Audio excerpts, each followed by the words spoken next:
দেখতো এইসব অবস্থা, সব পুড়ে ধরে গেছে। আমি একদম, ওর বাবা মারা গেছে। হ্যাঁ, এইসব অবস্থা। আমার ভাই এই কোম্পানিতে কাজ করতো, ওর তো কাজই নেই, ও বাচ্চাটাকে নিয়ে কি করে খাবে? ও তারা এসেছিলেন কিন্তু এখনো কোনো আমরা সুরাহা পাইনি। এখনো তারা এসেছিলেন, দেখে গেছেন, নোট ডাউন করে গেছেন কি কি আমাদের ক্ষতি হয়েছে, কিন্তু আমরা এখনো কিছু সুরাহা পাইনি। এই মুহূর্তে আমরা রয়েছি একেবারে টাকি রোড সংলগ্ন যে এলাকায় ঠিক শনিবার রাতে আগুন লেগেছিল, সেই এলাকায়।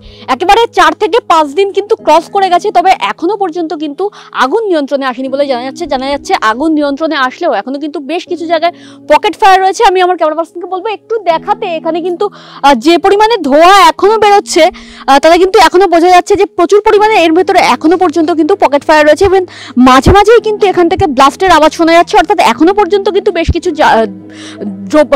দ্রব্য রয়েছে যেগুলো কিনা এখনো পর্যন্ত ব্লাস্ট করছে। সেই সমস্ত জিনিস কিন্তু আমরা যদি একটু দেখি, এখানে কিন্তু আমরা দেখতে পাচ্ছি রঙের টিন থেকে শুরু করে বিভিন্ন জিনিস কিন্তু এখানে পড়ে রয়েছে, রঙের টিন পড়ে রয়েছে। অর্থাৎ প্রথম যেদিনকে আগুন লাগে সেদিনকে যে ব্লাস্টের আওয়াজ শোনা গিয়েছিল, এলাকাবাসী যে বলেছিল ব্লাস্টের আওয়াজ শোনা গিয়েছিল, সেই সমস্ত রঙের যে দ্রব্য, সেই সমস্ত দ্রব্য কিন্তু বাইরে রয়েছে। অপরদিকে কিন্তু আমরা যদি একটু কারখানাটার দিকে দেখি, একেবারে কারখানার পাঁচিল সংলগ্ন যে বাড়ি রয়েছে সেই সমস্ত বাড়ি কিন্তু ইতিমধ্যেই ক্ষতিগ্রস্ত হয়েছে। এবং এখানে কিন্তু দেখা যাচ্ছে ইতিমধ্যেই যে কারখানার ছাদ যেমন ভাঙা রয়েছে, সেখান থেকে কিন্তু প্রচুর পরিমাণে ধোঁয়া হচ্ছে। এবং এখনো পর্যন্ত যদি আমরা দেখাই, এখানে কিন্তু দেখতে পাবো আমরা দমকলের যে পাইপ, সেই পাইপ লাইন কিন্তু এখনো রয়েছে। এবং এখানে কিন্তু দমকলের ল্যাডার সেট করা রয়েছে, অর্থাৎ যখন তখন কিন্তু এখানে যদি বিস্ফোরণ হয় সেক্ষেত্রে কিন্তু দমকল কর্মীরা যাতে খুব সহজেই জল দিয়ে আগুন নেভাতে পারেন তার কিন্তু ব্যবস্থা করা রয়েছে। এই যে এলাকা সংলগ্ন যে সমস্ত মানুষ রয়েছেন, যাদের বাড়িতে ক্ষয়ক্ষতি হয়েছে, তাদের কাছে কি আদৌ প্রশাসন পৌঁছেছেন, সে বিষয়ে কথা বলবো এলাকাবাসীর সঙ্গে। দাদা, একদম কারখানার সংলগ্নই আপনার বাড়ি, ক্ষয়ক্ষতি তো নিশ্চয়ই হয়েছে? একদম, অনেক ক্ষয়ক্ষতি হয়েছে। প্রশাসনের তরফ থেকে এখনো কিছু বলা হয়েছে যে কোনো অনুদান দেওয়া হবে বা কিছু? তারা এসেছিলেন কিন্তু এখনো কোনো আমরা সুরাহা পাইনি। এখনো তারা এসেছিলেন, দেখে গেছেন, নোট ডাউন করে গেছেন কি কি আমাদের ক্ষতি হয়েছে, কিন্তু আমরা এখনো কিছু সুরাহা পাইনি। মানে তারা এখনো আমাদের পুরোপুরি অনুদান কিছু দেয়নি এখনো। সেদিনকে রাত্রেবেলা ঠিক কিভাবে আগুন লেগেছিল সেটা তো ঠিক বলতে পারবো না, কিন্তু ভিতরে ছিল, গোডাউনের ভিতরে। আমরা তো গোডাউনটা তো দেখা যায় না বাইরে থেকে, হঠাৎ দেখছি আগুনের মানে ফুলকি বেরোচ্ছে, প্রচুর পরিমাণে আগুন বেরোচ্ছে। তখন আমরা তড়িঘড়ি করে বাইরে চলে গেছিলাম। একেবারে ঘন জনবসতিপূর্ণ এলাকায় এরকম একটা কারখানা যেখানে কিনা প্রচুর পরিমাণে দাহ্য পদার্থ রয়েছে, আপনারা কখনো কারখানা তৈরির আগে বাধা দেননি? আমরা বাধা দিয়েছিলাম, কিন্তু সেই সময় আমরা পারিনি। মানে প্রশাসনের ক্ষমতা ছিল ওদের সাথে, সেই জন্য আমরা ঠিক পারিনি। প্রশাসনের ক্ষমতা ছিল ওদের সাথে, বুঝলেন তো, সেভাবে আমরা উঠতে পারিনি ওদের সাথে। আচ্ছা, এই যে আপনাদের বাড়ি তো একদম কারখানার পাশেই, সেদিন ঠিক কিভাবে আগুন লেগেছিল জানতে পেরেছেন কিছু?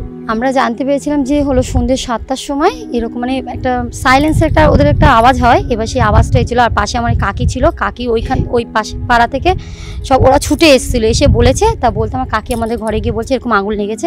তো আমরা সেই মুহূর্তে আমরা জিনিসপত্র নিতে পারিনি, ওইভাবে বাচ্চাকে নিয়ে বাইরে বেরিয়ে গেছিলাম। প্রশাসন থেকে কেউ এসেছিলেন? এসেছিল, অনেকেই এসেছিলেন, প্রশাসন থেকে অনেক এসেছিলেন, সবাই দেখে গেছে।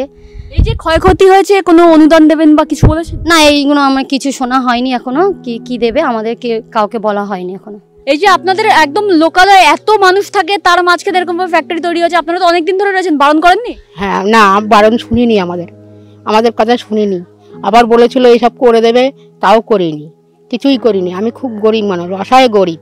এই বাড়ির যে ক্ষয়ক্ষতি হয়েছে, সরকার পক্ষ থেকে কেউ এসে বলেছে কোনো অনুদান দেবে? অনুদান দিলে লিখিতভাবে নিয়ে গেছে, বলেছে দেবো। আমরা এখন বলেছি যে ফ্যাক্টরি করতে দেবো না, আর এই কথাই বলেছি।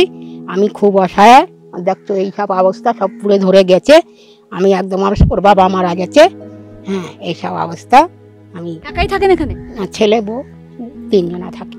আমার ভাই এই কোম্পানিতে কাজ করতো, ওর তো কাজই নেই, ও বাচ্চাটাকে নিয়ে কি করে খাবে? ওকেও তো দেখতে পাবো, সেই তো রাস্তায় রাস্তায় ঘুরে বেড়াচ্ছে। আমরা চেষ্টা করেছিলাম কারখানার ভেতরে যাওয়ার, তবে কারখানার ভেতরে যাওয়ার কিন্তু এই মুহূর্তে কোনো পরিস্থিতি নেই।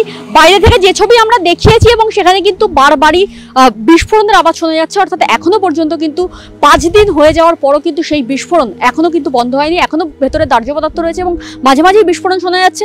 আমি এখানে দেখতে পাচ্ছি দমকলের গাড়ি কিন্তু এখনো রয়েছে, ফায়ার ব্রিগেড থেকে এখনো পর্যন্ত আগুন নিয়ন্ত্রণের কাজ চলছে, অর্থাৎ আগুন নিয়ন্ত্রণে আসলেও এখন কিন্তু পকেট ফায়ার রয়েছে বিভিন্ন জায়গায় এবং কারখানার বাইরে কিন্তু ধোঁয়ায় ধোঁয়া, এলাকা কিন্তু সারা এলাকা কিন্তু ধোঁয়ায় ভরে রয়েছে এবং সেই ছবি কিন্তু আমরা বারবারই আপনাদের সামনে তুলে ধরছি। দমকলও রয়েছে, ভেতরে যে পকেট ফায়ারগুলি রয়েছে পকেট ফায়ারগুলি নিয়ন্ত্রণে আনার চেষ্টা করছে এখনো পর্যন্ত দমকল কর্মীরা। সারা এলাকায় কিন্তু ব্যারিকেড রয়েছে, পাশাপাশি রয়েছে পুলিশ কর্মীরাও। প্রশাসনের পক্ষ থেকে যে সমস্ত মানুষের ক্ষতি হয়েছে ইতিমধ্যেই তাদের পাশে কিন্তু দাঁড়ানোর জন্য বলা হয়েছে, তবে এখনো পর্যন্ত কিন্তু প্রশাসনের তরফে কোনো রকম কোনো পদক্ষেপ নেওয়া হয়নি বলেই জানালেন এলাকাবাসী। গ্রাউন্ড জিরো থেকে আমরা ফিরবো আবার আপনাদের সামনে, আবারও এমন ঘটনা তুলে ধরবো। ততক্ষণ সঙ্গে থাকুন, দেখতে থাকুন রাষ্ট্র টিভি বাংলা। ক্যামেরায় সুমনের সঙ্গে তমশ্রীর রিপোর্ট, বারাসাত।